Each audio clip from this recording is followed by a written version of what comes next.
Hey friends, over 60% of you are listening to me right now on an Apple product. iPhone, iPad, iTunes. I need your help. The truth is, Apple will make this podcast more discoverable to new listeners the more reviews it has. So I'm here asking you to take a moment and leave a review. If you've gained any value from this podcast, the greatest thing you can do for it, besides spreading the word and telling friends, is leaving a review. It's real simple.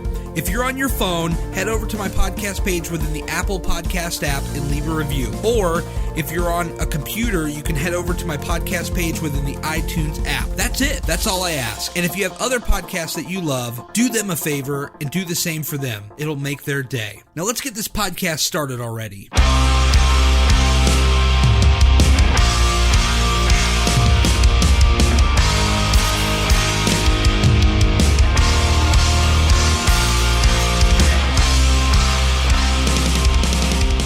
So what is happening with you on a Monday night?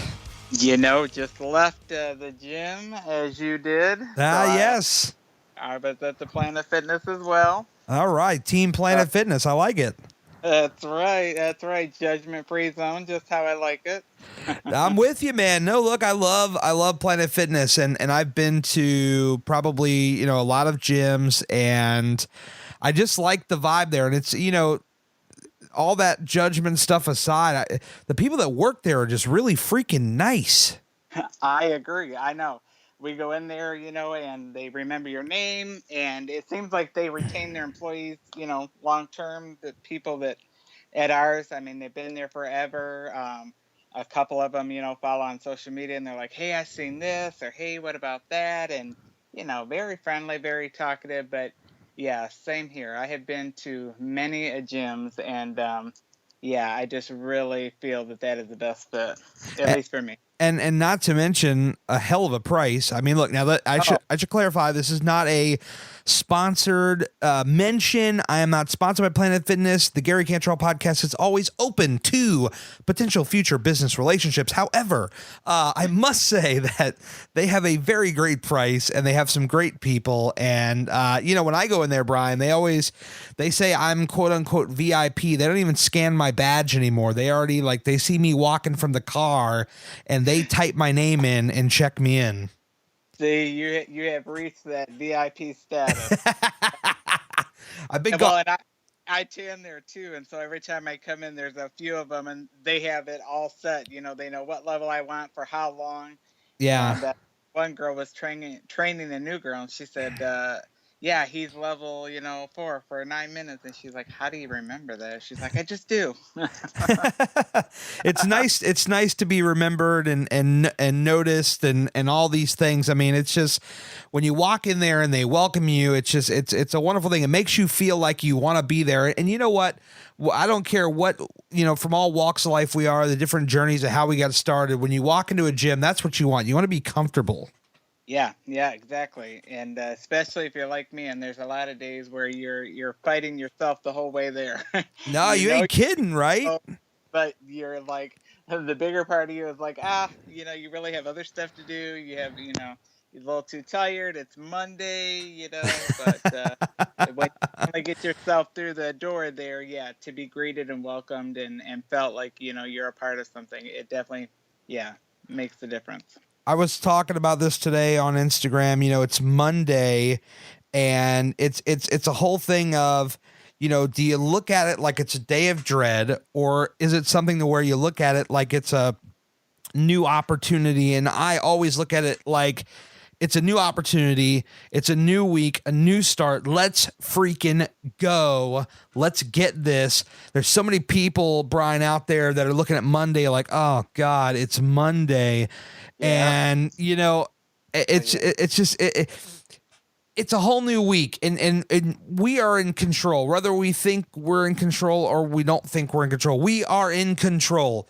It is up to us. Only we can control our destiny, and how we get to where we go is determined by what we put into it.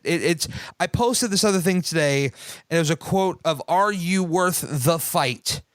Brian, we haven't even spoken before today on a phone call like this, and I already know what your answer is. You've lost over 220 pounds, and if that doesn't say I'm worth the fight, I don't know what will. That's it. I know when I saw you post that earlier, I'm like, man, that's good stuff. I like it. You feel that because you live that, man. You're living that. You're in the process of that. I'm looking at this picture right now. This is the picture I have pulled up on my computer, October 18th. There's one picture of you on the left. You got a nice shirt on with a tie. You got some long hair going on. This has got to be an older shot. I'm thinking like 80s, 90s, right? Am I right? Got it. Okay. Pull it back. and then on the right, I see this dapper stud of a guy in this suit, dressed to the freaking nines, looking sharp, in shape. Look at you go, 220 pounds. If you were in this room, I would look you dead in the eye and throw a fist bump your way. This is incredible. 220 pounds, Brian. It has been an absolutely amazing journey. It has. Wow. And, back to your thought about Monday real quick, I wanted to say that, please. I always tell people too, like you have today, so you have 24 hours. Yes. What are you going to do with it? Yes. And that has been my new approach to the day. Like you can dread the day, or you can just look at this day like, all right, I got this next 24 hours. And for me, especially I feel like I got a second chance at life. So every day I'm like, I'm going to maximize this day. I got this 24-hour period and I want everything out of it that I can get. And I don't want anything left over. I want to attain and go for and get all that I can get today. And so many people, they're dragging through this life. They're, dread tomorrow. I dread, whatever. And I'm like, hey, don't worry about tomorrow. Like tomorrow's got its own worries. Let's worry. We got today, And so many people, I got this going on and I got that going on. And I understand we all got a life. We all got a story. We all got things going on. But it's our reaction, how you choose to respond and how you choose to react. Right. And that's where, the change in life comes. I wish you were in this room right now so you could see I'm just grinning from ear to ear right now. Everything you just said, I'm just nodding along at this point. That's awesome. I'm just nodding along because here's the thing. I could tell you for me, and I want to know about you. For me on a Monday, old me, this is absolutely every Monday ever you've ever seen. Wake up, autopilot through the workday, get home, sit on my ass, eat some pizza rolls with dipped in ranch or something chocolate or ice cream or 1, 2, 3, all three, right? And watch TV and go to sleep and talk about how crappy my Monday is, how crappy my life is, and get up the next day and do it all over again, Brian. How about you? That's exactly it. That's how it was. Yeah, that's how it was. And, you get out of it what you put into it. And I guess that's, that's where when I look back, it was like I didn't put any effort into change. I became very complacent in that place. And the more complacent I got, the worse it got. Oh, yeah. The health starts dropping. Oh, yeah. I mean, by the time I had weight loss surgery in 2004, I had just hit the 400 mark, and that was the highest number I'd ever seen. Wow. But at age 27 and being at that weight, my knees had given out. I was wearing oxygen. And so, a man of my size already, I was pretty uncomfortable to be in the public scene anyways. But then to be, carting around an oxygen tank, I might as well have had a big sign that said, hey, look at me, epic health failure right here. Right. And, and then a lot of people, would say, well, you brought that on yourself. And, and yes, I did. However, when you're in the, when you're living it, it became my own personal prison, and I was living my own personal nightmare. So I can understand when people say, I get to that place, but, I just feel like I can't get out. I had been there. When I would hit 250 pounds, I said, man, I'll never hit 300. Like that was the next mark. And then I'd go weigh in, and now I was 302. So I say to myself, okay, I'm never going to get past 325. But I just could not break the cycle. And I guess for everyone, there comes your why moment or your wow moment. And, there just came a point where I knew I was physically not going to live very long. At 27 years old, I had only been married 6 years at that point, and I had a daughter, and I couldn't even get down to play with my daughter. I had got down on the floor when she first started crawling, and my knee gave out, and there was no way to even get me off the floor. And my wife had mentioned, well, maybe we'll, call the fire department. And I was so embarrassed. I didn't want to have a fire truck show up in front of my home to lift me off the floor. Right. But I'm like, how much lower can I get? And I had pretty much reached rock bottom. I mean, I couldn't work.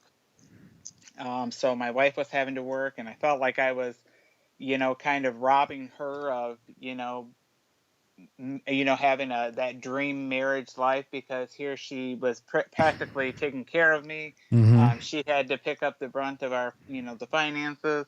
I had a daughter who, if things didn't change, was I even going to see her make kindergarten?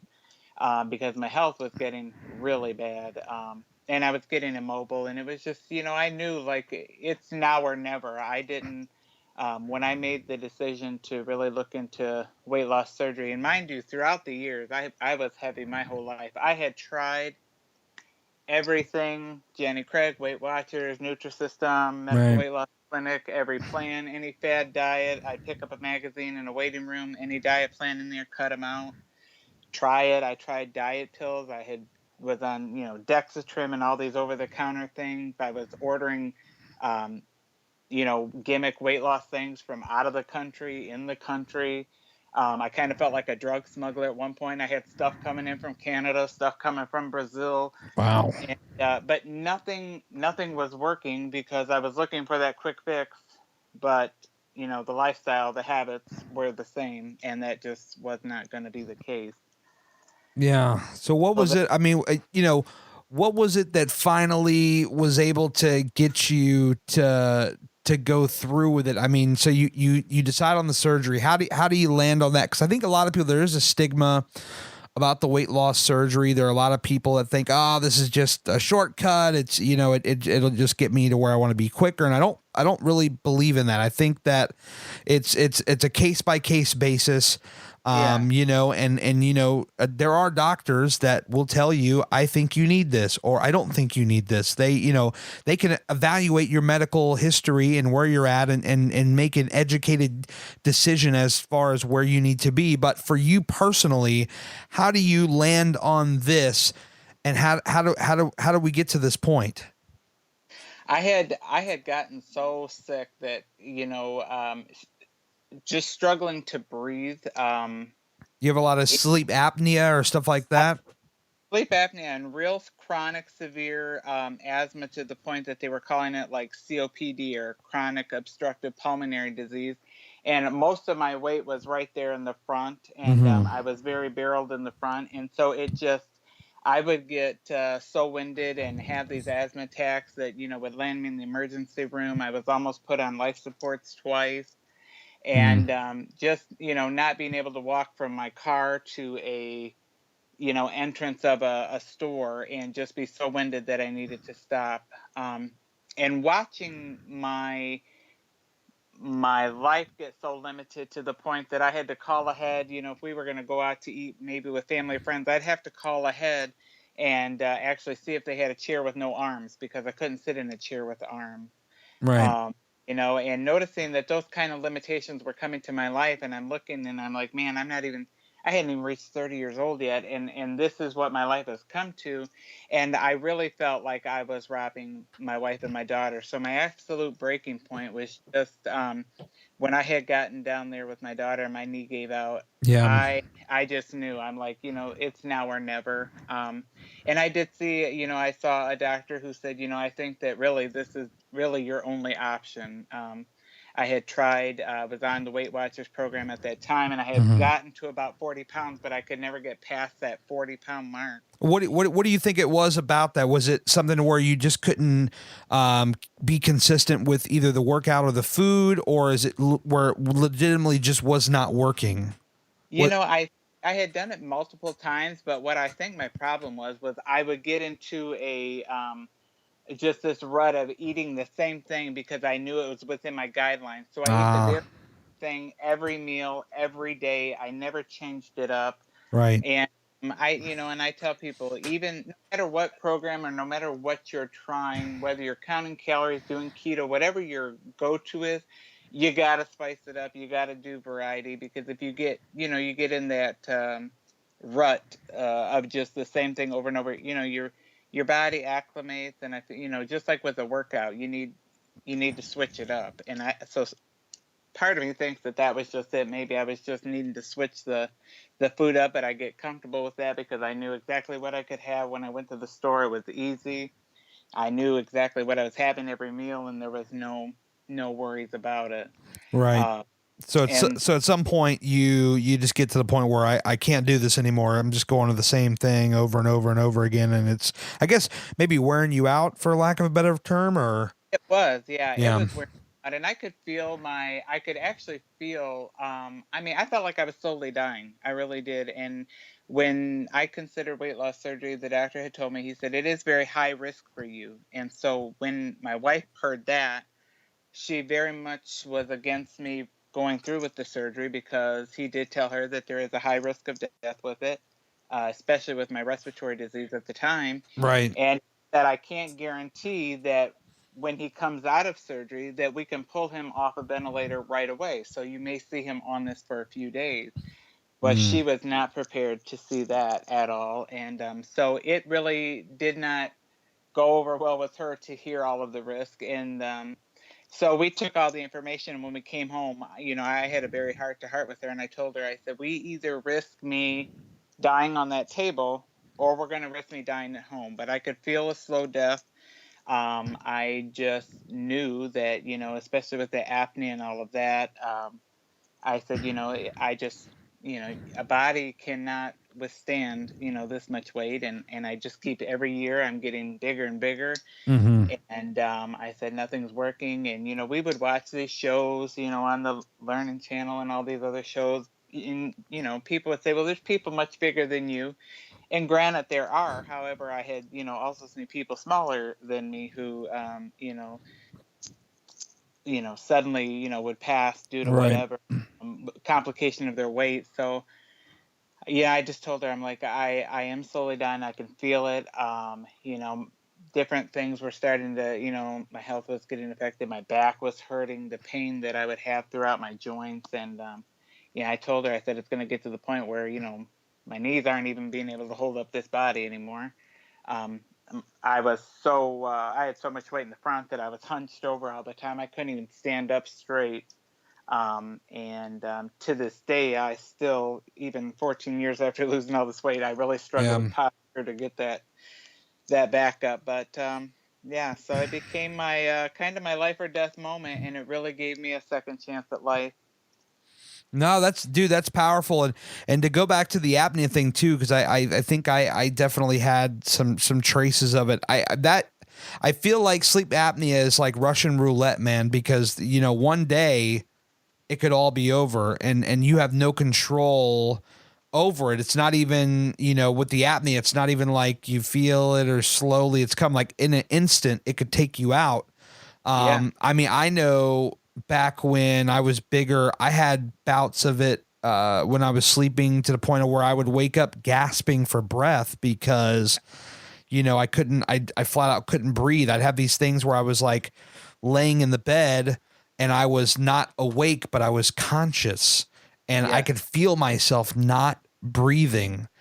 And this would be for a minute or two at a time, which is very, very dangerous. And trying to move or trying to wiggle just to get myself to wake up so that I could stand up and attempt to breathe. I mean, that is some scary shit, man. And Oh, that's real deal. It is. It is. It's very real. And yeah, there was times where, I would stop breathing and then almost have that huge gasp, of breath coming back in, and it would startle me so bad that I would just like arms and legs, flinging. And there were Mm-hmm. times where, like, I mean, I had knocked stuff off my nightstand just in this struggle to get air back in, and very scary to the point that there was a lot of times I didn't even want to go to sleep, and to contemplate, mentally, you know, could tonight be the night? Like those Yeah. that where my mind was going, and it's a scary place to be, and for at any age, but I just felt like, man, here I am, afraid Yeah. to even sleep because what if what if it's tonight? And yeah, it's very scary and very real. No, it's true. And so when you got the surgery, when you made that call to get the surgery, what form of weight loss surgery? I know there's many different types, and I'm not educated on all the various types. But for the people that may be, or maybe they've done research on it, what type of surgery did you have? So I had the Roux-en-Y gastric bypass, which is kind of like today the gastric sleeve. Uh-huh. But my surgery 14 years ago was done open. I was too large to have it done laparoscopically. Right. So I was actually cut straight up and down 14 inches, and I had about 100 staples. Wow. And so they made my stomach the size of my thumb, Right. and then they reroute the intestines to bypass the absorption. So the thought process in that was that, a lot of the calories and the fat I don't absorb. Today's surgeries have a lot less complications in the fact that, like, the type of surgery I had, one of the biggest side effects even today is malabsorption. So I have to really stay up on vitamins and nutrients, and I have to really get the protein in. And right after, probably about 3 months after the weight loss surgery, because I wasn't doing what I was supposed to in regards to the supplements and the nutrition part, my body actually became malnourished, and so my hair was falling out and my skin didn't look good.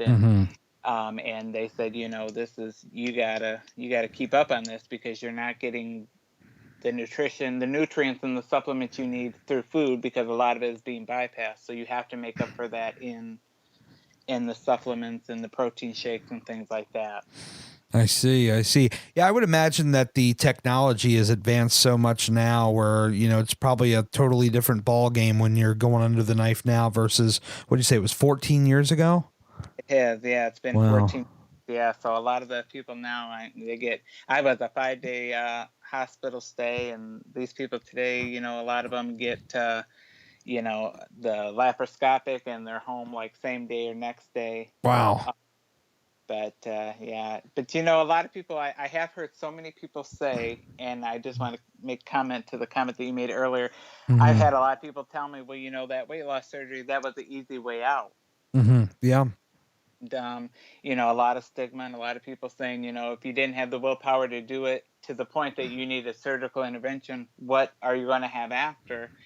And I actually just spoke at a weight loss support group in Brighton several weeks ago, and when it came to the Q&A period, one of the girls said, well, I had a friend tell me that I'm taking the easy way out.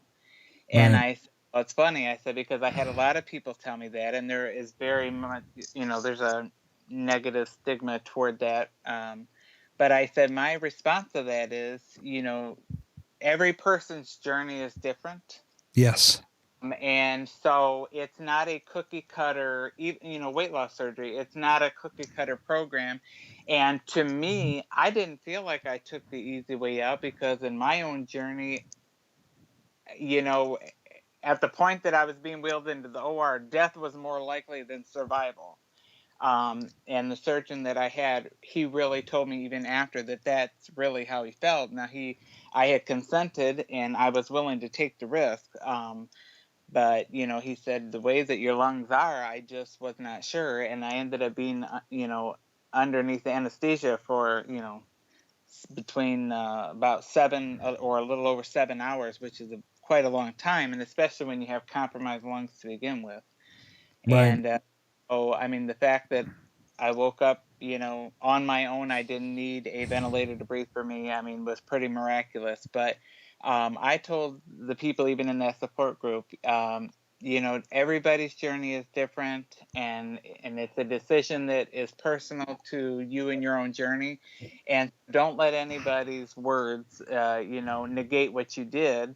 Because yes, I did have the surgery. However, I'm still working at it every day. It's 14 years later, and I still, if I don't keep up on the fitness and on the nutrition, Mm-hmm. as many people see, a lot of people revert right back and they gain the weight back.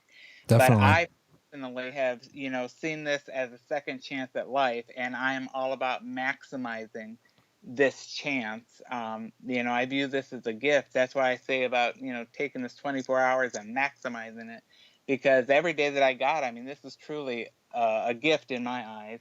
And but you have to, there's still discipline involved. There's still a lot of training involved. So I know a lot of people view that surgery as being the easy way, but to me, it was not easy. No, this is a very different road. I mean, look, you looked uncertainty right in the face and said, "Give me your best shot." I mean, you put all your cards on the table and you bet on black, right? You bet on red or black. You made the bet and you bet on yourself and you won. Yeah. My whole slogan is hard work always wins, and you're living it. I mean, look, 14 years later, you look great. You're putting in the work. We're going to talk about all this. But that's the reality right there. Say what you want. This guy right here, ladies and gentlemen, looked uncertainty right in the face and said, "Give me your best shot." Yeah. And you live to tell the tale, man. I sure did.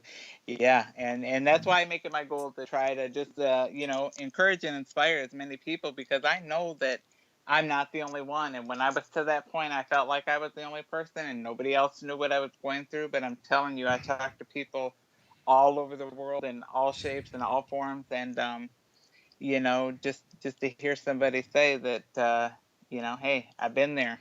Yeah. I know what you're going through. And just to be able to encourage and inspire, because it was that was pretty much it. It was do or die. No, yeah, absolutely. No, you're right. And I say this so many times, but it's just so relevant. It's we all are have pretty much the same end goal to a certain extent, and we will take a different route.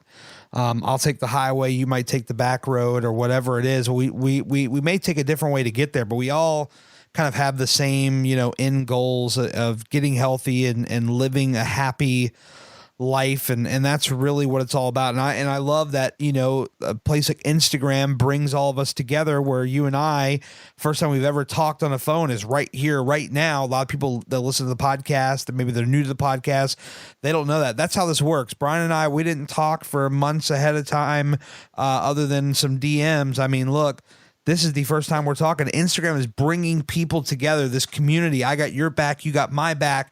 We all got each other's back, and it's a great place to be. It is. And so for all of the negativity to social media, I do have to say that I've tried to use that platform to just, not just to gloat or to boast and say, "Oh, wow, look at me and look what I did," but to let people know that it's possible, because I remember thinking it was not possible. That's right. The 27-year-old me would have never in his wildest dreams imagined the 41-year-old me here today on a podcast with you. Would have never, ever. And to have done it after working out at Planet Fitness, yeah, no way. I think the old me would have thought, if he heard the story of me now, would have probably thought that whoever was telling him that was on some pretty good drugs, and probably would want to get in on that. Exactly. And I am drug free, but I think even the old me, who was also drug free, would be like, "Damn, that's some good stuff. Pass it over here, buddy." Right, exactly. You mean to tell me that in 2 years from now, I'm going to enjoy going to the gym? And not only am I going to enjoy it, I'm going to make it a priority, and I'm going to go every day, and I'm going to get this workout in and get excited about going to the gym. Yeah, right. Get the fuck out of here. You know? Who are you kidding? Right. Right. I mean, it blows my I know. mind, dude. Yeah, I know, and it just rocks my world every day when I sit and I look back, and when I look at old pictures, or, for example, I had taken some of my clothes from when I was heavy to the support group, and when I held those 58-inch waist pants up, and I'm currently in a 32, Yeah. and I can practically fit in one leg, and I tell people, I'm like, I would have never, the guy that fit in these pants would have never, ever envisioned the me today. I could not have in my wildest dreams. But yeah, dreams do come true, and here it is. And hard work always wins. Always, and that's where it's at too. Is I told those people in the weight loss group, there was a couple of them who hadn't even had surgery yet, and so I said, especially to you guys, get ready to roll up your sleeves, because it's not always a cakewalk. I mean, there are days where you have to battle yourself, you have to battle your mind, and determine that, stay disciplined, and I am going to go to the gym, and I am going to work hard, because you're right, that's where it's at. The hard work is what wins. That's right. That's right. And before we talk about kind of the plan you've laid out and executed over the last 14 years excellently, I might say, let's talk about, I'm curious about the surgery, because I've heard sometimes people, they experience, side effects or things of this nature. What can you add to that? Have you experienced any kind of quote unquote side effects of the surgery? The only thing that I've had, I do have a little bit of anemia, and I have, certain people may struggle with certain types of food after. Right. And I don't really necessarily struggle with a lot of things. Breads and like tortillas, the type of wraps, those kind of things are more difficult for me to eat because of that sticky nature and the size of my stomach.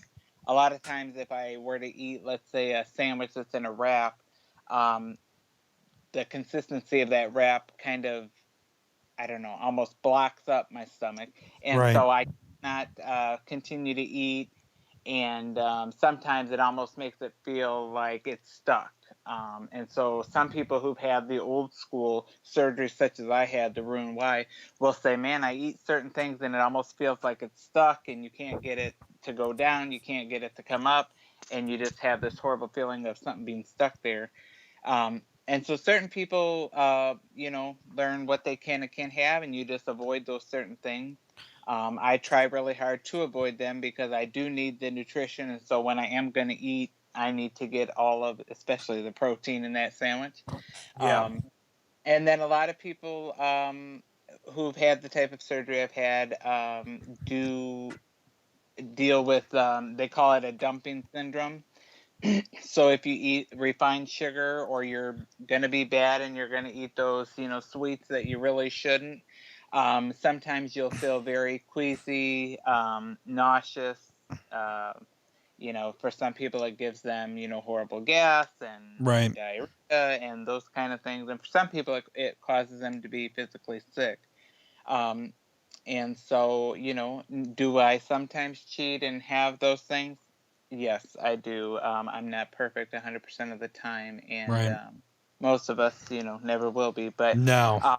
I do try to definitely limit it, because I'll tell you how it feels after. It usually is not worth whatever I just indulged in. Well, that's kind of that's kind of one of the next things I was going to get into, because it's like, once you get the surgery done, that can't necessarily just fix your brain overnight, you know, because before, you know, old Brian, before he went under the knife, still is thinking, man, this sounds good and that sounds good. And if you had like a really bad food addiction, you know, kind of issue, I know I definitely had that, and I still battle with it to this day here and there. It's like, you know, you can't stop your mind all the time. And your mind is a lot of times your greatest enemy. I think it's one of your biggest obstacles. And I guess the next kind of issue I'm curious about is how do you begin to change that? Because I'm sure probably even after the surgery, probably within maybe even a few weeks, I'm willing to bet you probably had at least one temptation to want to eat something that maybe you shouldn't have. And how do you battle that off? And and I'll tell you, that is so, that's probably the greatest thing. I always tell people who are considering the surgery or coming to me for advice, the first thing I always tell them is that the surgery does alter the body. It does nothing to the mind. So even after you've had this surgery to force you to maybe eat smaller portions or try to retrain, you know, your portion size and those kind of things, it does not change, you know, the mind portion. And so the food addiction, I was an emotional eater, and you know, things were bad. I had a bad day. Someone, you know, I got bad news, whatever. I went to that food.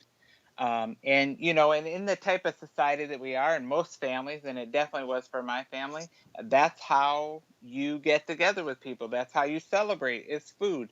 That's how you have guests over for, you know, card night. There's food.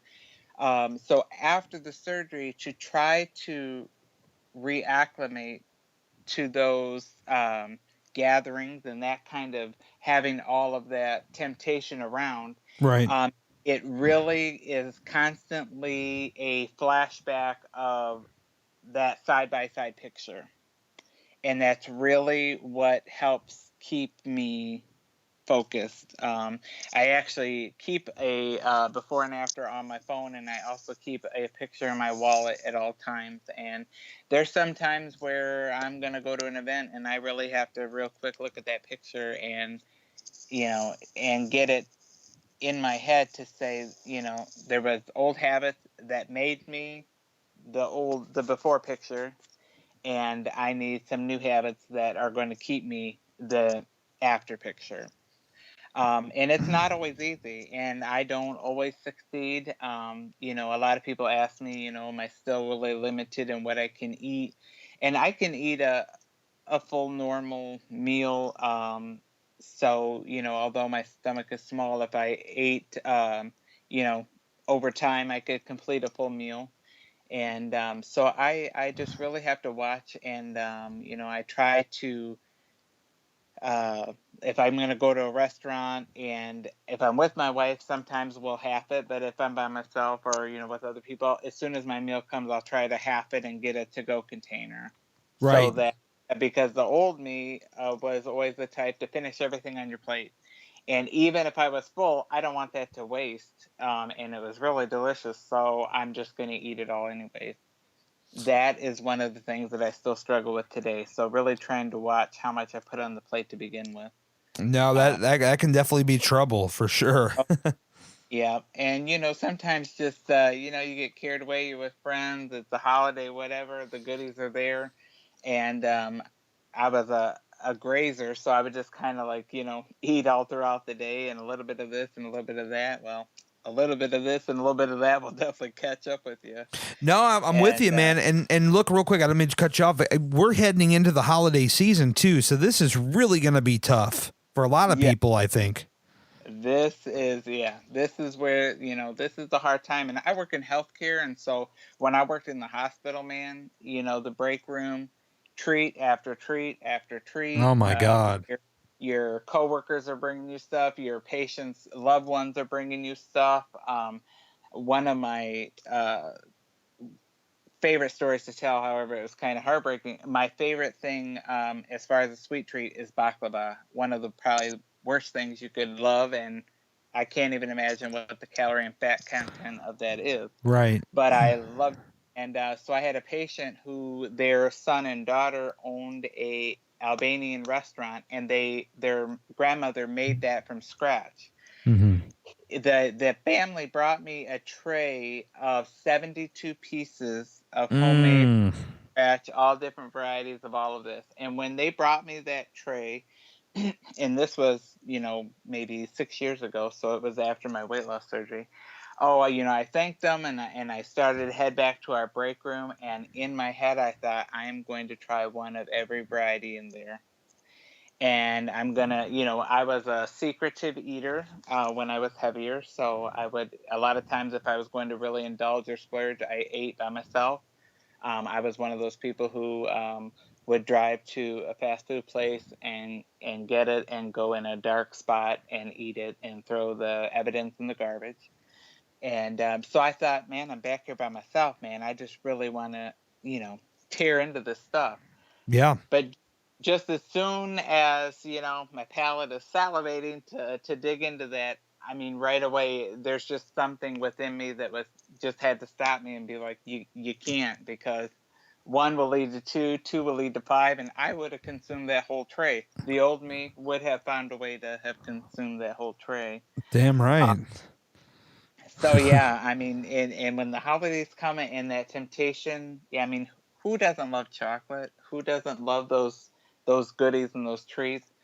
But I really have to, caution, and we try not to even bring it in the home, so that if it's, we're at a gathering and it's a sweet treat that I'm going to have there, cool. I don't want to have the whole tray or the whole bag or the whole whatever it is at home where I have easy access to it. But the holidays are rough, and that's where, the hard work, Yeah. that's where you're going to put in some hard work. I hear you, man. Discipline. No, I hear you. What when once you got done with your surgery, from that point forward, what kind of plan did you lay out for yourself? I mean, first of all, I guess, how long was the recovery? First of all, were you out like 2-3 weeks, or what was it? And then, what kind of plan did you get with like a trainer? Talk about kind of that transition into, all right, let's get going with this hard work stuff. Yeah, and I had never been to a gym prior to me getting ready for surgery, and the surgeon that I had told me, he said, you're going to have to go get a trainer and try to get some kind of cardio going 4 to 6 weeks before surgery to make sure that my heart and lungs were as strong as possible prior to surgery. Right. And I was the only few patients that he had actually advised that to, but he said, in the state that you're at, we need all the help that we can get. And so 380-pound me goes to World Gym of all types of gyms, and went in there and said, hey, I need a trainer, just going to do cardio. I'm not here to become the Incredible Hulk. I just need to get these heart and lungs strengthened for surgery. And so waiting, and here comes this guy through the door, and he looks like the Incredible Hulk. And in my head, I'm like, please do not call my name. Do not call my name. And sure enough, he calls my name. And so I told him, I'm like, look, I'm, you got 2 eyes. You can see what you're working with here. I'm obviously not very fit, and just trying to get some cardio in. And so my first experience with the trainer, he gets me on a treadmill, and I'm going at a pretty good pace, but he keeps hitting the up button on the speed. Ah, yes. And as I began to perspire and struggle to breathe and all that, I started pushing down, and he started to push up. And so I told him, I said, one of two things is going to happen.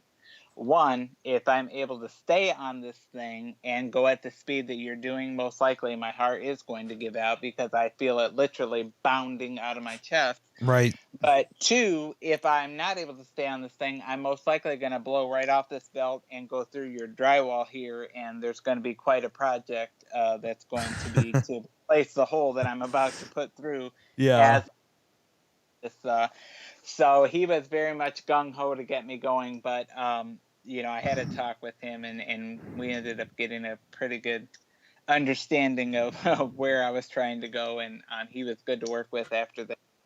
And so I did that for 6 weeks, just strictly doing treadmill, but staying disciplined with the trainer. And I knew that was part of the requirement to have the surgery, and I wanted it. So I made sure to stay dedicated. And then once surgery came, 5 days in the hospital, but I was up and walking.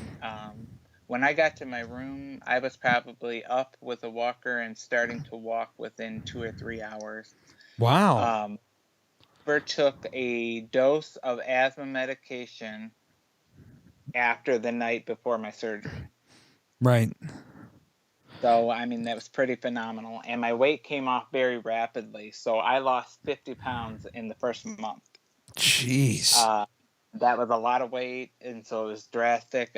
But once I got home, my wife was very sure that, all right, you made it through this, and you're to this point. She was sure that I was going to keep, right on what I needed to do. So she made sure that I took 4 quarter-mile walks every day. So I was walking a mile a day by the time I came home on day 6. And I mean, that was phenomenal in itself. No, definitely. It's something I want to ask about before I forget. I think a lot of people probably are curious about this. Like when you come out of the surgery, I mean, obviously, you've been cut up with the method that you had, and obviously, I can imagine the amount of lingering pain that you have with that. But other than that, do you notice any kind of difference? Coming out of the surgery, like, do you notice any kind of difference with your body? Like, do you feel different? Do you feel better in any way? Or because you're still big, you still have kind of the same problems and you don't notice it until you start working? Is there any kind of relief whatsoever when you come out of the surgery? Well, when I first came out, you start on liquids. And so initially for that first, I would say 3 to 4 weeks for me, the smell of food was repulsive. Wow. Okay. So it was hard once I got home for, my wife to be cooking for her and my daughter. The smell of food was it just wasn't good, and it was nauseating, and it made me not feel good to even smell the food, let alone I had to get these liquids in and eventually work my way up to these soft foods. But I did not really want anything. And I had to drink a cap full of liquid every 15 to 30 minutes while I was in the hospital. And to tell on myself, I could not barely get those liquids down, and they would come in to monitor, and I was actually dumping it down the sink sometimes because I could not get myself to drink what I needed to drink throughout the day. Right. And that was very short term, so eventually, and it seemed like once that kind of wore off, then I was thirsty beyond all get out. And so here I'm on this liquid diet, and then I was ready to go, and that lasted like about 3 to 4 weeks. But once I worked my way back into eating, the change that I felt was I did get full a lot quicker. And when I was heavy, I never knew what that feeling of being full felt like. I could eat and just continue to eat. Right. So I cannot honestly say that I, in my heavy state, can remember what it felt like to feel full. I never felt full.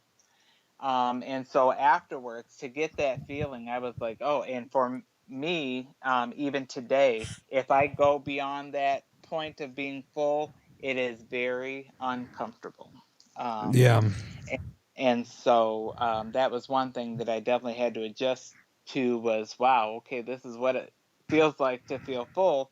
And for me, once I get there, to keep pushing past that, which I would have done, in the old me, now it becomes very uncomfortable. And, if you continue to push the limit, you'll make yourself sick. I can imagine. So yeah, so there was some physical change there, but there was still definitely a battle in the mind, that's for sure. And I don't think that ever really goes away. No. I think we're always gonna deal with that food addiction, and if that's your thing that you battle, I think you'll always battle it in some form or fashion. And for the most part, I believe that you can you can beat the battle, but it's always there. And I always tell people, one day at a time. People feel like, well, I screwed up today, it's, game over. No, it's just today you screwed up. You didn't screw up Yeah. every day. So tomorrow starts a new day. No, I love that, man. There's so many people that think one bad day, or even a bad weekend Oh, yeah, erases months and months, if not years, of results, and it's just completely the opposite. it is so true. Yep. So you get out of the surgery, you're getting in the gym, and what is the strategy at first? Is it, hey, let's get a lot of cardio, this will get the weight down? Do you have a good mix of cardio and weights? What are we looking at when you're kind of in the gym and starting to take this weight off? So when in the beginning, my strategy was just basically cardio. The gym was very intimidating, and so in that losing stage, although my weight was coming off, rather rapidly, I felt uh, just very out of place, and in my own body, I was trying to adjust to this change, almost weekly, watching the person in the mirror is changing at a rapid pace. Yeah. And it's a lot to take in. And then, start dealing with, the size changes and the loose skin and all of that. So, my strategy was definitely just the cardio. But the faster the weight came off, cardio, I had to start, learning about compression garments because loose skin was the problem. And I didn't feel comfortable in my own skin. And so I felt so out of place. Right. And that the gym, my gym experience then to what it is now was completely night and day. How'd you battle that loose skin, by the way? Do you still have a lot of it, or were you able to take it off, or how did you get with that? I actually 1 year ago and 1 week, I had a tummy tuck. Okay. So October of last year, I did have a tummy tuck. That was the first skin removal surgery that I'd had, and it was great. It wasn't even for vanity. It was really just for comfort and for health reasons. But so I had that, and actually, this Wednesday on Halloween, I'm actually having the loose skin on my chest removed. No kidding. Yeah, so 2 days from now, I'm so excited. Yeah, so I'm very excited. That's crazy, because actually a pal of mine, I don't know if you follow her on Instagram, Lexi, Fat Girl Fed Up, she's actually also going under the knife on Halloween to have skin removal surgery. Oh, I will have to put some positive vibes out to her for sure. Yes, definitely. Yeah. So I'm excited to get that portion done. My arms, for the most part, are filling in just from a lot of the strength training, and so I would not even consider anything to be done with my arms. Dude, I'm looking at a picture now. I'm totally creeping through your gram here, because you got a lot of good stuff here. A picture on July 20th. You're flexing these arms here. I mean, they look incredible. I was actually going to ask you about these tattoos you got, because I see some music. I'm a former musician, so I love this.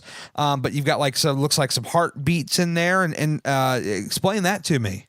Yeah. So the sheet music that has the heart rhythm through it, it stands for "Music is my life," and I love that. I love music, and I got to tell you that music was a drug that beat any type of antidepressant I could have ever dealt with. There was Hell a lot yeah. of dark times in my life, and music is what carried me through. It still does today. And so I love music. I do play piano. Nice. I play piano, and I played a Hammond B3 organ in our church for a while. And my wife and we led worship for, quite a few years in a church. And I have a, digital piano at home, and I love just to tinker with it. And I'm not, classically trained or anything. In fact, I'm self-taught. So play a lot of chords and whatever. But yeah, music is where it's at for me, man. No, I love that because I was self-taught on guitar. I've looked at the keyboard and piano and it scares the heck out of me, let me tell you. Well, from this side, to be at the piano, I tried to learn guitar and to get my hands from being at that keyboard level and then up to the guitar. I was like, I can't make that connection. Oh man, we're gonna have to meet up one of these days, and we're just gonna trade some sessions. I'll show you a little guitar, you show me a little piano. We'll figure it out, buddy. No, or we'll just start a band. There you go. I love it. I love a weight loss band. I think that would be amazing. Hey, right there. There you go. That's awesome. I love that, man. One of the things I love to close out these chats with, and man, you've been so great with your time. Thank you so much.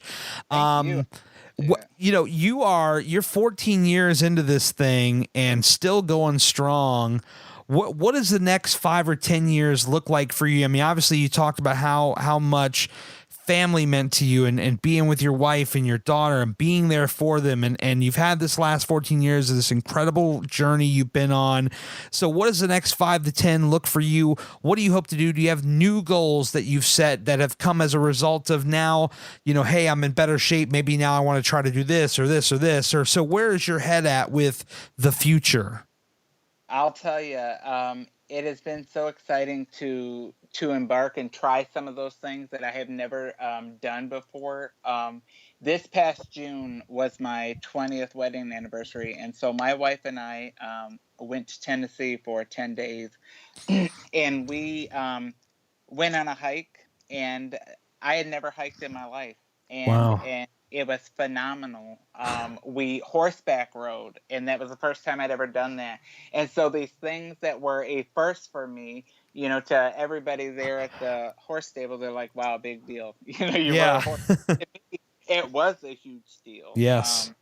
I had ran my first 5K in, I believe it was around 2009 or 2010. And that was a huge goal I had set right after I decided to have the weight loss surgery. And when I crossed that finish line, the feeling that I felt there, it was probably what I would imagine it'd be like if, Publishers Clearinghouse showed up at my door with the big check and balloons. Yeah. That crossing that finish line was just amazing. So for the next 5 years, I want to keep trying things that I thought I could never do. I am trying to write a book about my weight loss journey. Yeah, same here. And so I'm hoping to wrap that up soon. I do want to run another 5K. As far as, my family, my daughter's going to be 16 next month. And so within the next 5 years, will be her graduating high school and moving on to that portion of her life. And in that period of time, we'll become empty nesters. And, I'm just excited to see what is ahead. In my, career, I'm in healthcare management. And so I'm hoping to just expand and continue to grow in that area as well.